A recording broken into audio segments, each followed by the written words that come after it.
When we said Universal needed more family attractions, this was not what we had in mind, folks.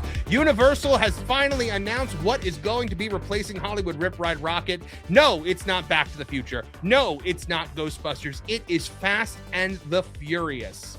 Let's talk about it today on That Park Place. This article comes to us from That Park Place. Universal will bring new Fast and Furious roller coaster to Orlando despite the franchise's declining box office. Now, there he is right there. It's all about family. Despite the fact this will not be a family coaster, by the way. Is that ironic? Not at all. Yeah, not at all. Isn't that kind of ironic that the Fast and the Furious roller coaster will not be a family coaster? That's a little ironic, yes. It's going to be Furious, though. Universal Orlando has announced a new Fast and Furious themed roller coaster for Universal Studios Florida that will replace the long-running Hollywood Rip Ride Rocket. This move signals a clear bet on a franchise that, while no longer at its box office peak, has now been around long enough to enter a new phase of its life cycle, nostalgia. The new roller coaster attraction, officially titled Fast and Furious Hollywood Drift, is scheduled to debut in 2027 and will anchor a substantial redevelopment at the front of the park. Now, according to Universal, the project will coincide with the permanent closure of the existing attraction tied to this franchise. Quote, as Universal Studios Florida makes its way for this exciting new experience, Fast and Furious Supercharge will permanently close in 2027. Can I get a hallelujah? Yeah, but guess what? We're stuck with Supercharged for the whole 2026. And what really gets me furious, we had such a short window to say goodbye to really good stuff, but yet they're giving a whole year until this other ride closes.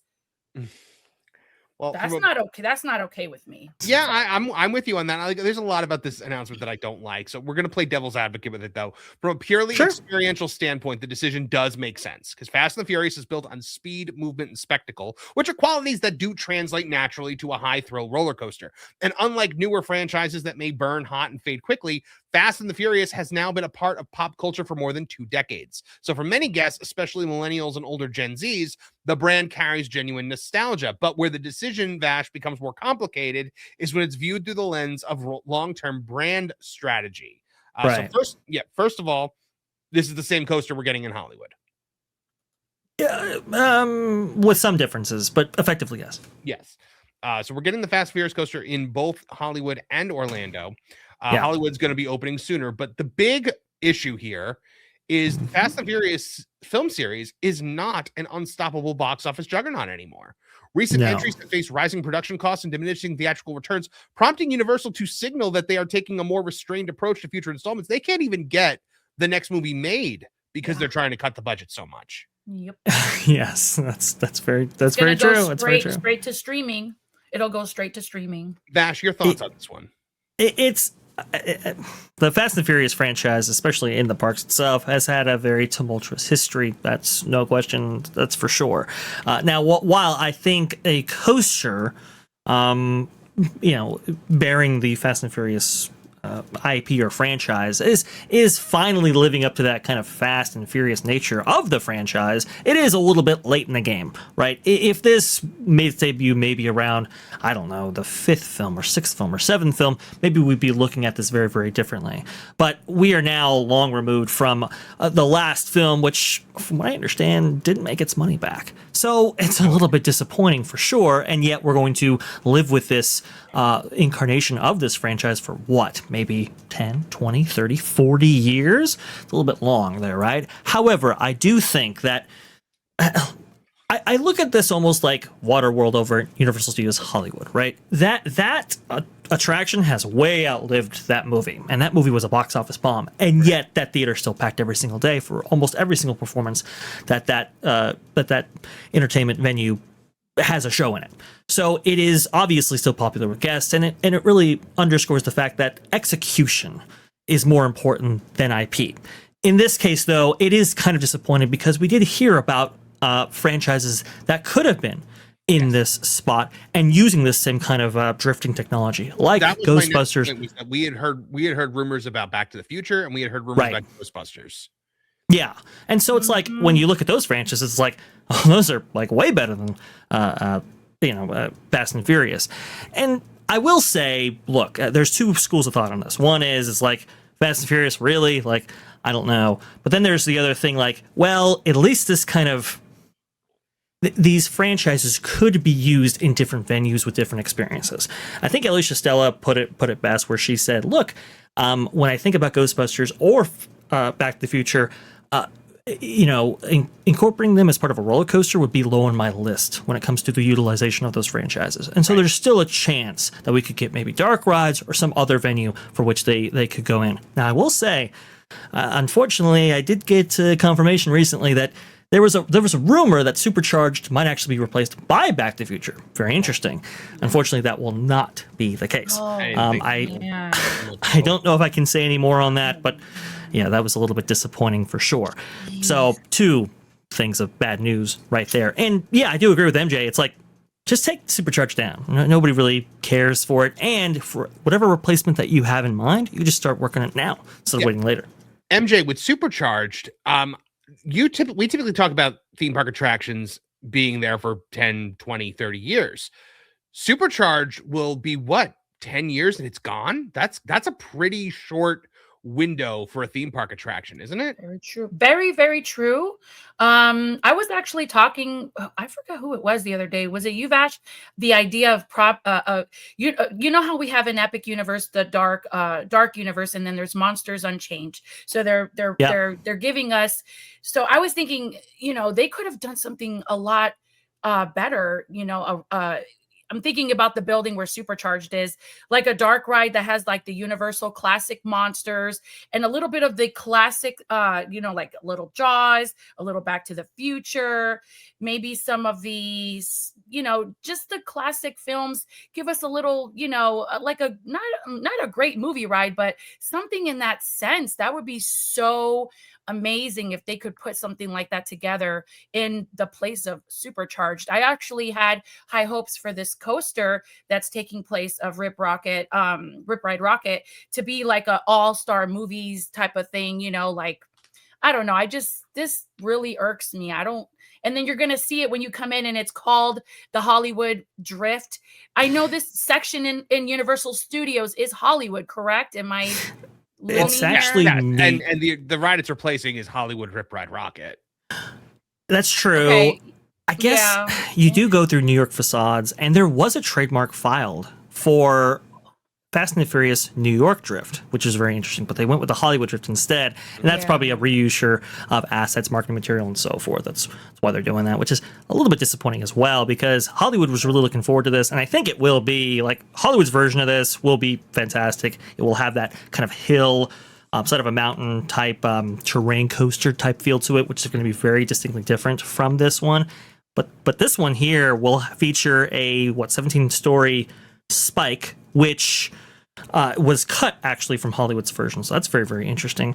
And we don't know what the top speed of this will be, but going from Hollywood's, I think it's 72 miles per hour, which is a little bit faster than Velocicoaster. So you will have like 3 premium coaster experiences, 1 in each park at least over there at Universal Orlando. And this is a demographic that Universal's really capitalized on, and that Disney has kind of forgotten a little bit and just kind of handed over to Universal. So this is kind of an extension of that. It's great stuff, but the theme, I think, could have been just a little bit better. Now, it will be a great coaster. No question about that.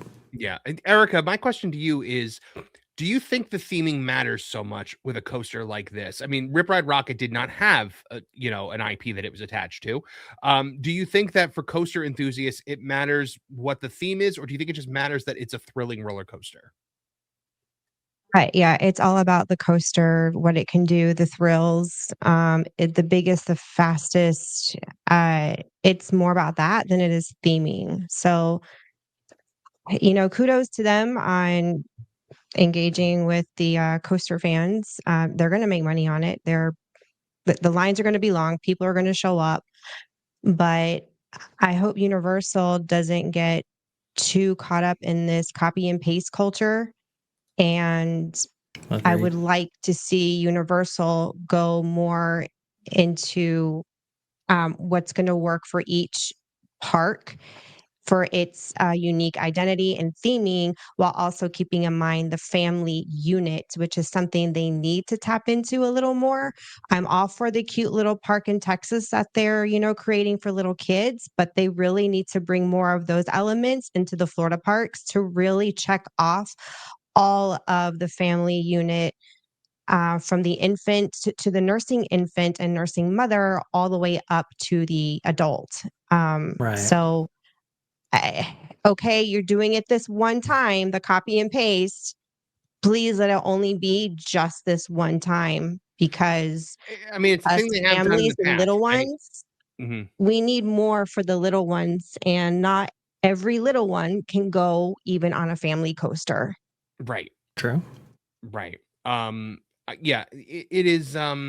Yeah, this really. Do you what? Vash, I imagine, like, they've known since they started taking Rip Red Rocket down, this is what was going there because of all the Yes. pre-work Yes. that goes into it. So do you think, like, Universal, like, people, like, they see people online, like, getting excited about, like, it's gonna be Back to the Future, it's gonna be Ghostbusters, and they just kind of have this, like, ugh, like, because they know what it's gonna be when they actually announce that it's Fast and Furious.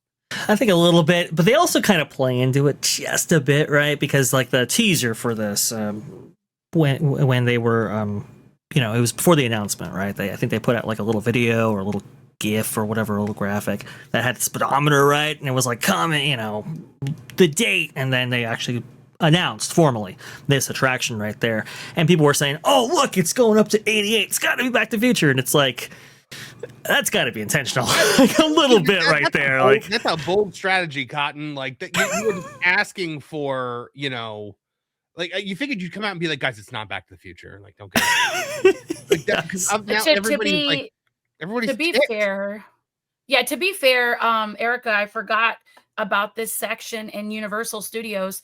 They had closed the Woody Woodpecker thing for a while, and now I think it's for little ones over there in the back. They have a Kung Fu Panda attraction experience thing, playground, and then they have like Poppy's roller coaster from the Trolls, but it's a cute little, it's for little tiny, it's a little, I want to say it's almost like the Barnstormer in Magic Kingdom, something like that. But they did a lot in the back for little ones. I don't know if it's enough. I have to check it out. That was the last expansion, right? Was DreamWorks Land and everything like that. DreamWorks Land. Thank you, Vash. Right. Yeah. Now, and I don't know. Now, so I want to jump ahead a little bit here because I'm going to bring a super chat up because it's relevant. Theme Park Wizard for $4.99 says, since it was mentioned in the chat, I'll say it here. A night bus ride is rumored to replace Supercharged. That's interesting, guys. That to me is big news, because that would mean an expansion of the Wizarding World of Harry Potter. Expanding it out. I was not going to bring this up because I didn't know if it was good for sharing, but the current idea, because it's within such close proximity to Diagon Alley, is that this would be an extension of it, and I could foresee, like, maybe like instead of entering from where you normally enter that ride, entering on the other end on the Diagon Alley side and getting you back there. That, I guess, is what the current rumor is right now. Wild. That's gonna be so cool. One more time, Marvin. So the exit would be the entrance then, in a sense? I believe it would probably dump you off again in Diagon Alley, but I'm not actually sure about the layout. But they definitely want to incorporate it into the existing Wizarding World, and perhaps any change that actually happens on the East Coast is reflected on the West Coast, because that supercharged structure that the tram pull through goes through is still there. So maybe a little copy and paste to your point, Erica, might actually take place in this situation. Oh, that to me is interesting, because more Harry Potter is a thing that I think Universal needs. Yes. So, but now, because if you're going to expand it out, I mean, you're going to have Harry Potter on one side of the street and then not Harry Potter on the other side of the street, because the other side of the street is still themed to Amity. It's still themed to Jaws. It's got Lombards there. And stuff like that. You're not getting rid of that. No, they better not touch that. No. Yeah. So Lombards is gross and the food is disgusting. It's going to be interesting to see if they maintain that, Amity area, right? And I do believe, because it was Earthquake before, so that was kind of San Francisco themed, which is what actually the architecture, if you look at the 3D-ness in Supercharged, actually evokes. Whereas it's a little bit more LA themed on the West Coast. Very interesting stuff there. That food for the 50th anniversary for Jaws, was it really gross? Did you get to try it, Mark? I didn't try. Oh. Last time I ate at Lombard's, it was not good. Like I had a burger, and they were like making the burgers fresh on the grill. So I'm like, oh, this is gonna be pretty good. Like they're making them fresh. It's not like they're like dirty water burgers or something like that. They're pulling out of a Tupperware. But when I ate, I was just like, this is not good. But maybe it was because of Halloween Horror Nights, and I think everything that I taste at Halloween Horror Nights is disgusting because I am just repulsed. Like. I love it. Don't get me wrong. I'm wearing a Halloween Horror Nights shirt right now, but like I am. But by the way, this Halloween Horror Nights shirt normally is Halloween Horror Nights. It's normally $70. There is a store that you can go to. It's in the Brown Derby. Sometimes they move it to different places, but it's a pass holder and team member store. I got this shirt for like $10. Wow. It's all the overflow stuff. It's all of the overflow stuff. I'll end this segment with it blows the Disney outlets and even Cast Connection prices out of the water. I mean, like I've gotten big money. This is a $70 shirt that I got for $10. Like it's insane how much they give. They had like a Hello Kitty Chucky doll. They have crazy stuff in there. Yeah. Crazy stuff. What are you saying, on with this. This is a really truly impressive coaster. I mean, Universal really believes in this. They really believe that this is going to, turn both Hollywood and Universal Studios Florida into like premier parks that are worth visiting just for these attractions alone. This is why they're adapting it so closely from Hollywood's version, because I mean they really do believe in this. And honestly, I agree. If you look at Cosmic Rewind and how it's changed that whole landscape around for Epcot and how consumers or guests actually visit these parks now, I think they're looking for the same effect here. The drifting element is going to be awesome, but to have inversions with it, to have this spike element, to have this kind of the intimateness actually adapted from that Cosmic Rewind kind of model, I think it's going to be awesome. This is going to be a premier coaster. Onboard audio, which Velocicoaster doesn't have. Very cool. Can't wait to ride it in this year at Hollywood, maybe in 2027 or then in Florida. That's what they're saying is 2027. So, guys, all I can say for this one is they better get on this fast or people are going to be furious. Thanks for watching That Park Plays News. For more information, consider checking out www.thatparkplace.com. And don't forget to subscribe, share, like, and send this out on your favorite social media accounts.